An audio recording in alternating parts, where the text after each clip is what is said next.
Past month, I've been learning a game engine known as GODOT. I'm following some tutorials and tutorial series for about 1 to 2 months now, and I feel confident enough to make my own little platformer. Nothing that special, just a learning experience. So I can learn the GODOT game engine and game development workflow. First up, I started by doing a bit of planning, mainly for good practice in the future, but I thought it may help with keeping myself on track, even though it may be quite a simple project. I wrote down some of the main mechanics I would have. 1. Create movement code for the player. 2. Draw out tile map and player sprites. 3. Script coin collection.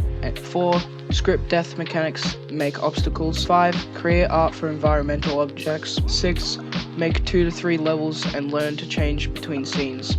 So after creating that simple plan, I decided to get to work. I started by making a placeholder character sprite and then making it a simple tile map, which I edited over and over and over again. Eventually I simplified it until it looked decent for my pixel art level anyway. I may change up the art in the future, but considering I'm just treating this as a learning experience, I may not, as to spend less time making art and more time figuring out code and other game dev fundamentals. After some art, I decided to get to work figuring out some of the player movement. I've done this before, so I was feeling quite confident. I started out by trying to do it from memory. After that didn't work though, I deleted the script attached to the node and created a new one, character body 2D movement template.